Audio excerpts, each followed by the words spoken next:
Hello everyone, this is Jason Merkel from Horizon Hobby. We're at the William Bennett RC Flying Field on the east side of Las Vegas today to show you the F-14 Tomcat Twin 40mm EDF from E-flite. We're going to show it in action without the landing gear installed. So if you're interested, be sure to check out the video that's linked in the description down below, the overview and flight talk video where I show, I talk a lot about the features, a lot about the other things that this aircraft has, and I also fly it with the landing gear installed. But now we went ahead and removed the landing gear. It's very easy to remove. It just kind of pulls out of the main hard points. And that's a really nice feature because, man, it looks awesome with the gear off of it. And I will say, having just flown it, and a couple people at the field just mentioned it, they're like, wow, without the landing gear, it looks way cooler. It's definitely faster. It definitely has better vertical. It even sounds a little different. I will admit, it's even more fun without the landing gear.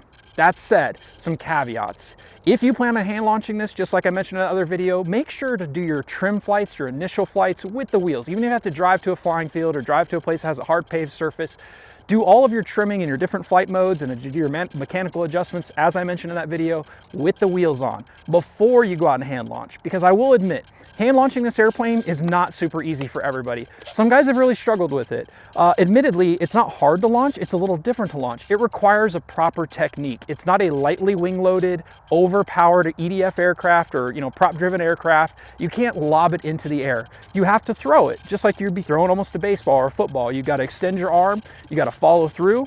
If you don't do that, it won't have enough airspeed to get into the air and stay in the air. So that's important.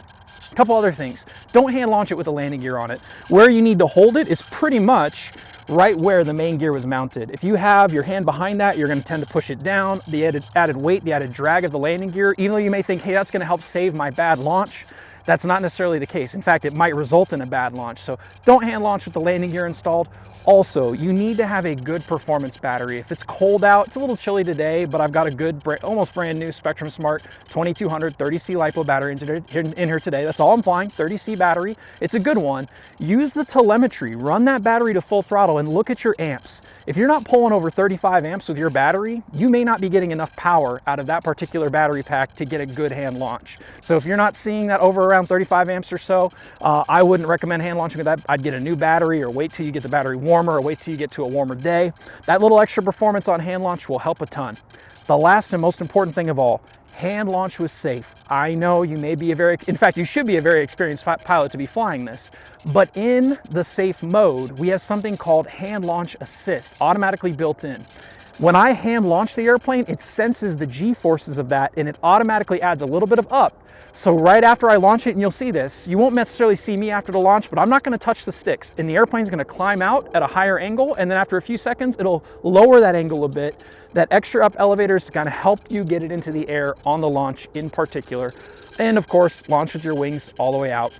There's no reason to be launching it with the wings swept. Again, be sure to check out my other video with more information on the aircraft itself, see it in action with the wheels on it. And in this section today of the flying, we're going to show you first a hand launch. I'm just gonna fly it around and land it really quick. And then I'm gonna do another hand launch so you can at least see two. And then I'm gonna fly it around and rip it around and have a good time with it, which is exactly what you can do when you don't have the wheels installed. I absolutely love that. It looks amazing. It really is moving really good. So yeah, and again, there's a couple of techniques that some guys have mentioned. Some guys have even added a center hand grip that can help. The one thing that's important to note is you really need to be gripping across both nacelles. You don't want to be throwing it holding one nacelle. You also need to make sure that it's relatively level. If it's a little off level, it's not too bad, but you don't want to be lobbing it off to the side. And most importantly, you don't want to be lobbing it. I see a lot of guys do this. Their arm is bent when they're launching this airplane and other airplanes, and it results in a bad hand launch. You need to have your arm fully extended and follow through. You don't need to run, you don't need to do any of those things. You just need a good performance battery, you need a good, strong throw, and you need to keep your arm extended and follow through. It doesn't hurt to have the nose up just a hair. Now, a lot of times I wouldn't have recommended that, but this airplane, it does kind of get up and go, and it has that extra up elevator in the launch mode to help get it into the air. So having the nose up, it's not necessarily a bad thing. Just don't throw it way nose up. Don't throw it nose down by any stretch. And again, most importantly, keep those wings relatively level, launch it with safe on, and here we go. I'm gonna go ahead and strap up to my my neck strap. And this is actually one of the reasons I learned to fly with more of a neck strap. I used to hand launch a lot of airplanes, and hand launching is not for everyone. I will admit that as well. So again, I've got it gripped here, about where the main gear was. I've got a good solid grip on it. I'm gonna turn my throttle cut off. I've got my SAFE on, and high rates, by the way, most important of all. If you ever have SAFE on with this airplane or any airplane, always have high rates on. If you don't have high rates, you don't get the full bank angles and pitch angles out of that. A lot of guys complain about no control or lack of control on SAFE. Usually it's because they're not using high rates. So here we go. Full throttle. And I'm not touching it. I'm not touching the sticks at all. Look at it climb out, look at it climb out. Now see it kind of settles down and lowers its nose a little bit. That was the end of the hand launch assist mode. I'm just gonna fly it around real quick by us, and then I'm gonna land it hopefully close to my feet so I don't have to walk far. My poor cameraman doesn't have to walk too far. Oh man, it's so cool with the gear off. All right, I'm gonna bring it in for a landing here. By the way, I forgot to mention that it does have some hard points on the bottom of the fuselage to protect it from these belly landings. Some plastic on the nose, on the intakes of the nacelles, and on the tail. Bring it down, keep the nose up, keep the nose up. Oh, came in a little bit shorter than I wanted to. I'm gonna walk over and grab it, and we're gonna show you guys a hand launch from the other side. That way you can see it kind of from a different angle. And again, I forgot to mention earlier, you've got the hard plastic on the nose, on the tail to help protect it when you are landing in grass. So this time I'm gonna grip it all the same. I'm gonna do exactly the same technique. I'm gonna launch with SAFE on, and I'm not going to touch the control stick. And you'll see it kind of climbs out at a higher angle, then after a few seconds it settles in a little bit at a little bit lower angle. That's the end of that hand launch assist mode. So also, after I launch it, I'm gonna go ahead and rip it around and have a good time before the battery runs out and I land it one more time. All right, so SAFE on, high rates on, throttle cut off, full throttle, and launch. And that's it, guys. Now the fun begins. All right, come ripping by. I'll tell you, it's 10 miles without the gear. Look at that. Holy cow, it is moving. I'm gonna go ahead and sweep the wings all the way back because, man, that's when it looks the coolest. Look at it go. Time remaining 2 minutes. Flight mode. All right. Flight mode 3. Here goes the wings. Oh man, and this is where I'll admit that orientation can be difficult, especially without the landing gear installed. It's a little bit harder to tell top from bottom when you don't have the gear on. Those vertical fins are there, but they're not necessarily that easy to see. But man, look at this thing go. Wings fully swept. Wow, it's a rocket. I think it's pretty close to 100 miles per hour coming out of a dive without the landing gear installed, which is pretty darn impressive. It definitely handles different, I'll admit. You can feel less drag, almost probably less weight. The airplane just feels better, it looks cooler. Again, we've even noticed it kind of sounds a little different without the landing gear installed, which is kind of cool.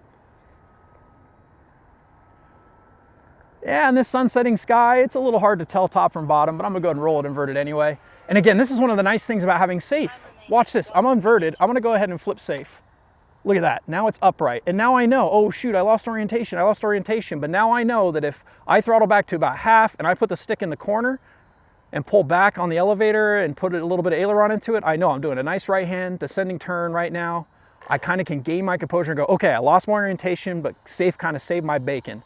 And that's really what SAFE is for on a model like this. This is for experienced pilots, guys. This is not a first ever RC aircraft. This is not a first ever EDF aircraft. This is intended for experienced pilots who can use SAFE as a tool to help us with hand launch. Yeah, heck, it even helps on landing in particular. But also, again, lose orientation, and it helps you kind of get an idea of where you were at. So I'm gonna go ahead and turn SAFE back off. Do another fast pass with the wings swept. 9, 8. Look at that. Oh, so cool. All right, and then one of the beauties, and I mentioned this in the other video, is that our engineers and developers did such a good job with the tuning of the flight controller that you can transition even during a turn like I just did there. Now I've got the wings all the way out. Do a quick slow pass before I set up for my landing approach. But what a fun airplane, guys. I've flown a lot of F-14 models, larger EDF and turbine models. This handles and flies and looks a lot like them, guys.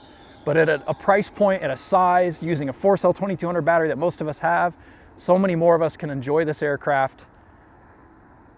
And that's exactly what the intent of it was. An F-14 that has that functional variable sweep wing, that looks the part, that feels the part, that more of us can fly in more places, more of us can afford and enjoy.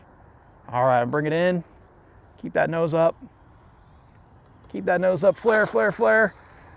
All right, that's a little hotter than you have to land it, but I just wanted to make sure that it got down in one piece. It's getting a little dark out, a little hard to see. But again, be sure to check out the description below, that first pinned comment, to see links to other videos, to see links to our website. This is available now, it's in stock and available now. And we'll link to some other videos as well that show that center hand mount in particular for those that might have some smaller hands and have a hard time gripping across both nacelles. It's interesting to see some other techniques and ideas that others have come up with for hand launching it. But again, in box stock form, you can't hand launch it, you can't have a great time with it. It just requires the right technique and a good battery, launching and safe. But I hope you guys have success and enjoy it the way that I have too. Thank you.